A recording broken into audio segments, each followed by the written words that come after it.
मैं अमन छाबड़ा आपका स्वागत करता हूँ अपने चैनल लिव इंजीनियरिंग में। तो फ्रेंड्स, मैं आपके लेके आया हूँ सीओए की लेक्चर सीरीज़ का लेक्चर नंबर 30। तो आइए स्टार्ट करते हैं और पढ़ते कि देखते हैं कि आज हम किन टॉपिक्स को कवर करेंगे।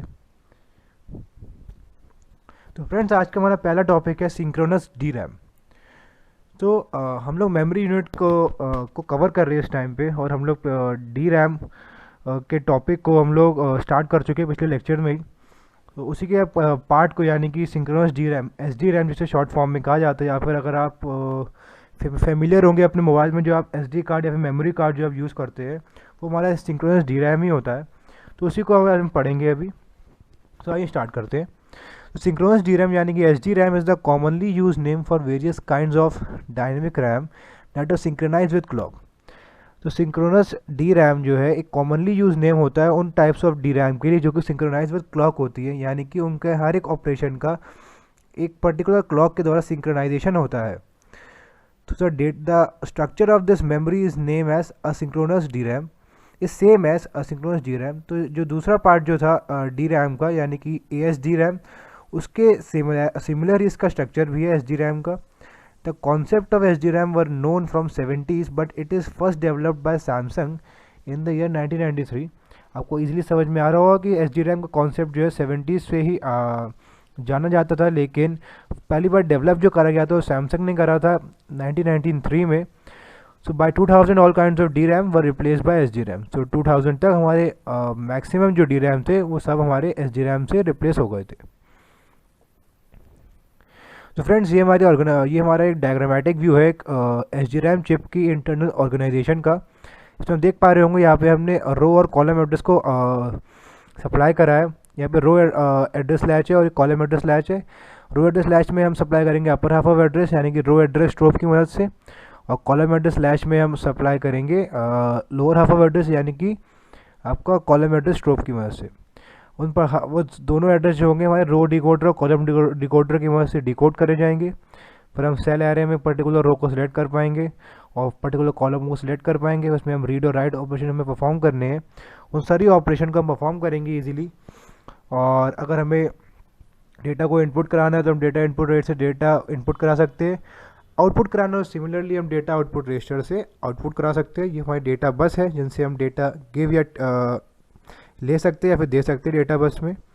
तो फ्रेंड्स, ये काफ़ी सिमिलर और क्या कहते हैं सिंपल व्यू है internal organization of S D RAM chip का। सो सिंक्रोनस डी रैम में हम कंटिन्यू कर रहे हैं कि in S D RAM address and data connection are buffered by registers. So S D RAM में हमारे एड्रेस और डेटा कनेक्शन जो होते हैं हमारे बफर्ड होते हैं रजिस्टर से। The output of individual sense amplifier is connected to a latching. तो हमें जो आउटपुट मिलेगा इंडिविजुअल सेंस एम्पलीफायर से, उसको हम कनेक्ट कर रखा है हमने लैचेस से। आप देख पा रहे होंगे mode register is present which can be set operate the memory chip different modes. Mode register की मदद से हम जो है मेमोरी चिप को डिफरेंट मोड्स में यूज़ कर सकते हैं। To select successive columns it is not required to provide externally generated pulses on CAS line. तो सक्सेसिव कॉलम को सिलेक्ट करने के लिए एक्सटर्नली जनरेट पल्सेस को प्रोवाइड करने की यहाँ पर रिक्वायरमेंट नहीं होती है। A column counter is use internally to generate the required signals. एक कॉलम काउंटर जनरली यूज़ करा जाता है जिससे कि हम इंटरनली जनरेट कर सके रिक्वायर्ड सिग्नल्स जो भी हमें रिक्वायर्ड होते हैं। तो फ्रेंड्स, ये सिंपल स्टेप्स है या सिंपल प्रॉपर्टीज़ है एस डी रैम की। इनको आपको सिर्फ पढ़ना है और समझना है, इनको आपको याद करने की कोई ज़रूरत नहीं है। तो रीड और राइट ऑपरेशन पे बात करते हैं एस डी रैम में। तो for read operation the row address is applied first and in response to the column address the data are present in the latches for the selected columns are transfer to the data output register. So read operation के लिए हमें जो सबसे पहले हमें रो address को supply करना पड़ता है पहले, और उसी के रिस्पॉन्स पे फिर हम कॉलम एड्रेस को अप्लाई करते हैं। तो द डेटा जो प्रेजेंट होता है हमारा डेटा लैचेस, यानी कि DM-1 to D0 जो हमने पिछले लेक्चर्स में कवर करा है कुछ सिलेक्टेड कॉलम्स के लिए, उनको उस डेटा को हम ट्रांसफ़र कर देते हैं to the data output register. Then the data is available on the data bus. उसके बाद हमारा डेटा जो है वो डेटा बस में अवेलेबल हो जाता है। So for write operation the row address is applied first. Write operation की बात करें तो हमें पहले रो एड्रेस को अप्लाई करना होगा, पहले उसके रिस्पॉन्स में फिर हम कॉलम एड्रेस को अप्लाई करेंगे। The data present in the data bus is made available to the latches through data input register.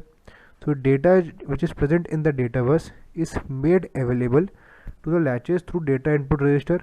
तो राइट करने के लिए हमें जो डेटा हमें राइट कराना है वो हम अवेलेबल कराएंगे लैचेस की हेल्प से। And the data is then written to the particular cell. फिर जो हमें डेटा मिल जाएगा उसको हम राइट कर देंगे इस पर्टिकुलर सेल में हम राइट कराना चाहते हैं। Types of SDRAM। So single data rate SDRAM called SDR can accept one command and transfer one word of data per clock cycle। so single data rate यानी कि DDR1 का है या फिर सिंपल DDR का है, तो वो हमारा एक टाइम में एक कमांड को एक्सेप्ट कर सकता है और ट्रांसफ़र कर सकता है एक वर्ड को ऑफ डेटा पर clock cycle. Data transfer typically on the rising edge of the clock. इसका मतलब ये है कि एक क्लॉक साइकिल में हम राइजिंग एज मतलब कि हम एक क्लॉक साइकिल में आपको एक ही बार हम डेटा को ट्रांसफ़र कर सकते हैं। तो डबल डेटा रेट यानी कि DDR डबल डेटा रेट, इसे हम शॉर्ट में कहें DDR। SDRAM called DDR transfers data on both the rising and falling edges of the clock. So double data rate मतलब हम राइजिंग और फॉलिंग एजेस दोनों में हम डेटा ट्रांसफ़र कर पाएंगे। सो DDR SDRAM was launch in 2000, DDR2 2003, DDR3 in 2007 and DDR4 इन 2014। तो DDR से आप समझ पा रहे होंगे कि हम राइजिंग एंड फॉलिंग एजेस मतलब कि हम अगर हम मान लीजिए 1 मिनट की बात करते हैं तो 1 मिनट में हमारे पास राइजिंग एज हमें 1 मिलेगी और फॉलिंग एज हमें 1 मिलेगी। तो इसका मतलब हम 1 मिनट में 2 बार हम डेटा को ट्रांसफ़र कर पा रहे हैं। तो ये एक सिंपल सा मतलब है डबल डेटा रेट का। और ये हमारे अलग अलग टाइप्स है DDR2, DDR3, DDR4 जो कि SDRAM के ही टाइप्स है। इनको DDR2 2003 में इवॉल्व हुआ था, DDR3 2007 में और DDR4 2014 में।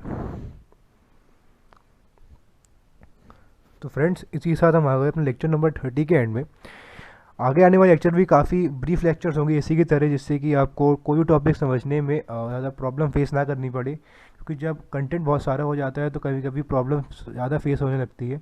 तो फ्रेंड्स मैं यही आपसे आशा करता हूँ कि आपको हमारे लेक्चर समझ में आ रहे होंगे, और अगर आपको हमारी वीडियोस अच्छी लग रही है तो हमारी वीडियो को लाइक करना ना भूलें, और जितना हो सके उतना इन्हें शेयर करें, जिससे कि आपके साथ साथ आपके और फ्रेंड्स या वो रिलेटिव्स जो भी इस सब्जेक्ट को परस्यू कर रहे हैं उनका भी भला हो सके, और सब्जेक्ट से रिलेटेड जितने भी डाउट्स हैं वो सब क्लियर हो सके। So friends, for more videos don't forget to subscribe our channel and also press the bell icon. Till then, this is Aman Chhabra signing of.